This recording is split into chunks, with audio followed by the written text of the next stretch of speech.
Hey everyone, welcome back to my channel. Today I want to talk about the final installment of the Daniel Craig 007 movies, No Time to Die. No Time to Die is directed by Cary Joji Fukunaga, whose only movie of note, in my opinion, is It, and this is the only Bond movie that he has worked on. But in No Time to Die, we find Bond retired and in Jamaica with his gal, Madeline Swan. But once again, things go sideways and Bond finds himself pulled back into the world of espionage and betrayal and spies and terrorist plots to destroy the world. And it starts with his friend Felix coming back and asking him to do this job with him to find a missing scientist who has access to some pretty devastating technology. So Bond gets dragged back into this life and he has to face down many of the demons of his past, including a lot of the villains that we've seen in previous movies, with a new villain in Rami Malek. I personally very much enjoyed the Daniel Craig Bond movies from the beginning,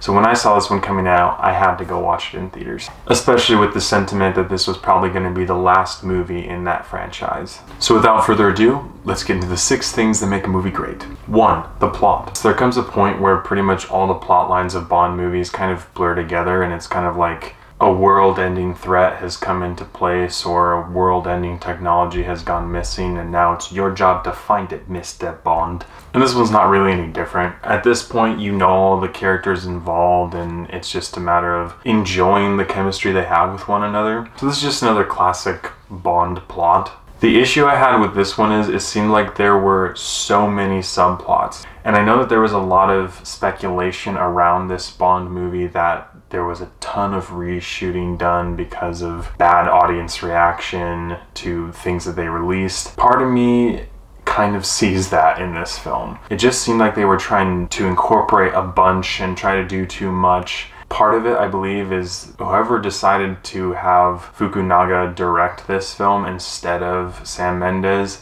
That's my main beef, and I think that was a huge part of the problem with this plot. The director tried to count on, audience fan service by bringing back these big name actors in order to carry the plot of this film. So unfortunately, while this plot is similar to pretty much all other Bond plots, it really didn't make the cut for me because of how distracted it was. So plot gets a thumbs down. 2 is family friendliness. This movie stays within the PG-13 rating and it does it pretty well. There's a lot of action, there's violence, there's fighting, creepy moments with some of the Bond villains, but compared to the other ones that we've seen and some of just the visual things that you see, this movie's kind of tame-er, kind of? So really it just comes down to your preferences and what you're okay with and what you're not. But in my opinion, family friendliness in this film gets 50-50. 3 is acting and script.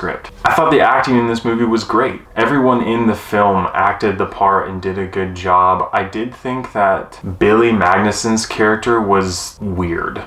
I don't really know how to describe it, but some of the things that he did on screen and some of his mannerisms, I don't know if it was who the character was supposed to be. It seemed really out of place. The rest of the acting was just like the other Bond movies. Love Daniel Craig's performance. Léa Seydoux did a really great job as well. Just love seeing her on screen. Christoph Waltz always steals the show when he's on screen. He has such a captivating aura about him, and he just outperforms people in scenes, and he did a great job in this movie even though he was only in it for a little bit as well. I really also enjoyed Ana de Armas. She's a great actress as well, and so she did a great job in this movie too. So acting gets a thumbs up. The script of this film is where I had the issues. Again, I think one of the biggest problems is that you brought in a director who hasn't done any Bond movies and barely has done anything of note, instead of bringing in someone who's done 2 very successful Bond movies and counted on them to find what this movie needed and bring it into the forefront and find a good conclusion for this series. Most of the dialogue is okay, but there's some dialogue that completely falls flat and doesn't make sense. And then the overall writing of the entire film from beginning to end leaves you wishing that Sam Mendes directed this movie. The frustration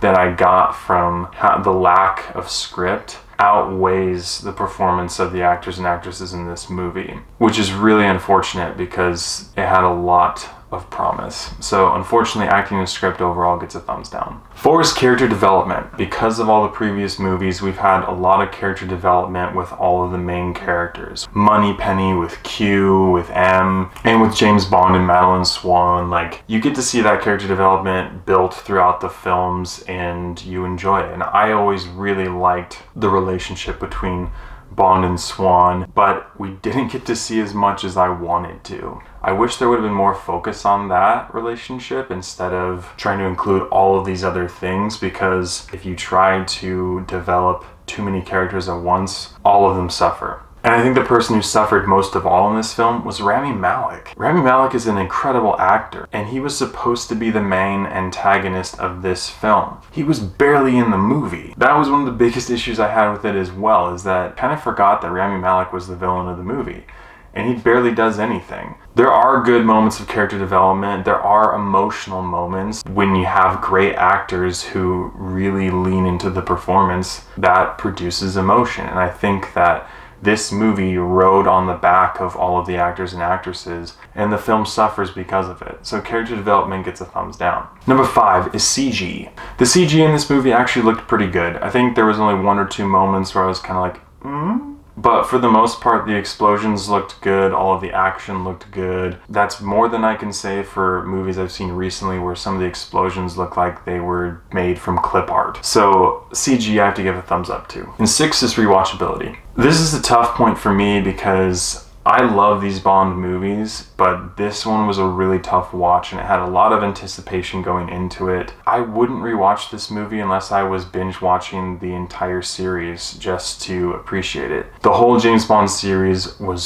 so good and it was building up to this moment and it just fell flat. And you're just left with this feeling of emptiness knowing that you'll never get to see the ending of a franchise that you want to see because of poor directing and poor script. And so I have to give rewatchability overall a thumbs down. This is a terrible conclusion to the Bond series of Daniel Craig, and it's such a shame. It just seemed like they were so ready to kick him out the door and bring in their new agenda and their new Bond that they kind of forgot that so many people did such a great job with these films and you kind of just didn't do anything with it. And that was really frustrating. It makes me very sad, but I have to give No Time to Die a 6.5 out of 10. It's really unfortunate because I think Daniel Craig deserved better. I think all of the fans deserved a better movie, and I think that Sam Mendes could have provided that. I can only hope moving forward that Fukunaga is not the director of future 007 movies. Even grab Christopher Nolan to direct the 007 movies. I swear to you, you will not regret that. Thank you so much for watching. If you've seen Daniel Craig's No Time to Die, please let me know what you thought about it in the comments below. I appreciate all your guys' love and support. Thanks for watching, and I'll catch you guys and gals in the next one.